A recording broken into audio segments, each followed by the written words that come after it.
माणसांचे जीवन बदलणारे, जीवनाला योग्य दिशा देणारे स्वामी समर्थांचे विचार अत्यंत प्रेरणादायी आहेत. स्वामी समर्थांचे विचार आचरणात आणल्याने आयुष्यातील सर्व समस्यांचे निराकरण होते.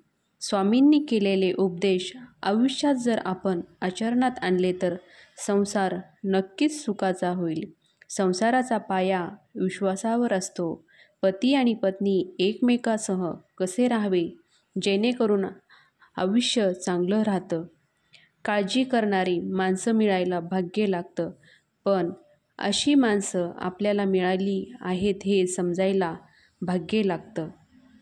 जीवनातील दुःख आले तर आपले दुःख आणि वेदना जगाला सांगत फिरण्यापेक्षा आपल्या घरातील जवळच्या व्यक्तीला अर्थात पत्नीला व पतीला सांगा, जेणेकरून त्या दुःखाचा बाजार मांडला जाणार नाही.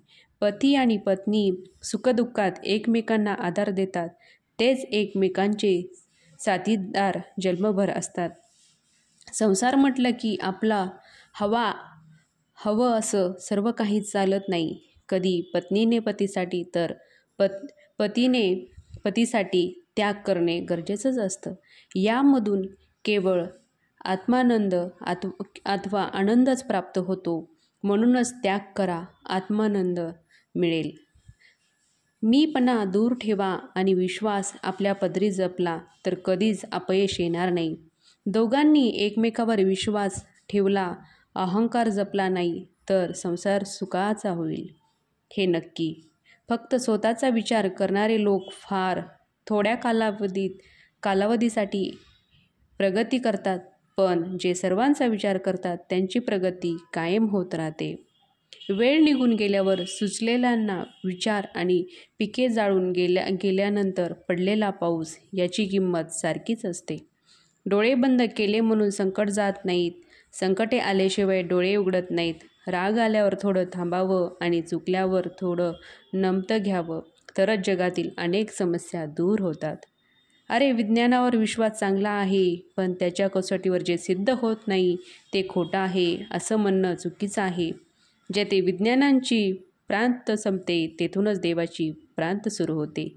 तुझं विज्ञानसुद्धा देवानेच बनवलेलं आहे. अरे, कोणालाही जे काही मिळत नाही ते ईश्वरामुळे मिळतं. ते देणारा माणूस फक्त निमित्त मात्र असतो. म्हणून दान, धर्म इत्यादी सत्कर्म केल्याबद्दल गर्व बाळगू नये. मनुष्याला अहंकार नसावा, फक्त समाधान असावा. अरे, या अहंकारामुळेच मनुष्य 84 लक्ष योनीपर्यंत राहतो. मोक्ष मार्गावर चालायचं असेल तर मनुष्याला अहंकार नसावा. कोणावरही आंधळा विश्वास ठेवू नका. जोपर्यंत आम्ही आहे तोपर्यंत कोणीही तुमचं काही वाकडं करणार नाही. मोहापासून सावध राहिले पाहिजे. मोह हा मोक्षाच्या वाटचालीतील फार मोठी बाधा आहे. त्याच्या आहारी गेलं तर अधःपतन निश्चय आहे. दुसऱ्याचं ऐका, पण आचारात आणण्यापूर्वी त्याला आपल्या बुद्धीच्या कसोटीत तोला. विवेकाने सल्ल्याची पारख करा, त्याआधी आचरणात आणू नका. अरे शिष्यांनो, गुरुशी एकनिष्ठ असावं. कितीही संकट आली तरी गुरुची कास सोडू नये. संकटे पूर्वकर्मामुळे येतात.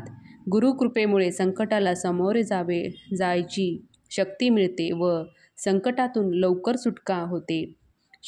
शरीरापेक्षा मन श्रेष्ठ आहे, मनापेक्षा बुद्धी श्रेष्ठ आहे, पण बुद्धीपेक्षा श्रेष्ठ आत्मा आहे. आत्मा म्हणजे ईश्वरांचा अंश होय. आपलं कर्तव्य चोखपणे पार पाडणे ही सुद्धा ईश्वरांची भक्ती आहे. लक्षात ठेव, सामर्थ्य गुरुवचनात असते, साधन म्हणून वापरलेल्या वस्तू नाही. आम्हाला माहिती आहे तू विद्वान आहेस, पण नुसती विद्वानता उपयोगी येत नाही. त्याचबरोबर श्रद्धा आणि विश्वास पण पाहिजे. ज्याच्यात हे असतं त्याचंच हृदय निर्मळ असतं. अशा या निर्मळ हृदयात ईश्वर विसाव्यासाठी येतो. समाधानी राहा, सुखी व्हाल. भक्ती करा, मुक्ती मिळेल. ध्यान करा, ज्ञान मिळेल. प्रार्थना करा, प्रगती मिळेल. मीपणा सोडा, मोठे व्हाल. सहाय्य करा, सोबत मिळेल. दान करा, धन मिळेल. त्याग करा, आत्मानंद मिळेल. श्रम करा, सुख मिळेल. कृपापूर्ण नेत्र स्वामींचे मायेने भरलेले भक्तांच्या भेटीसाठी दिसतात आसुरलेले. चेहऱ्यावरचे तेज पाहून भान हरपते स्वामीचरणी. मन सहज रूढ होते क्षणोक्षणी, वाटे स्वामी नामाचा आधार. स्वामी संग धरता कोण राहील निर्धार, बंद केलेले नयन माझे चित्त रूप बघून तुझे. स्वामी तिन्ही जगाचा, तू माये बापा आहे या जनाचा. मी सगळीकडे आहे, मी कणाकणात व्यापून आहे. मीच पावन आहे, मीच आहे जल. गगन हीच मीच आहे, अक्कलकोटातही मीच आहे. दोन्ही ध्रुवावर कैलास पर्वतावर मीच आहे. मी कुठे, मी सदैव तुझ्या पाठीशी आहे. आजच्या व्हिडिओमध्ये स्वामींच्या आपल्या भक्तांसाठी खास संदेश आहे. तुम्हाला कसा वाटला ते नक्की सांगा. तोपर्यंत श्री स्वामी समर्थ.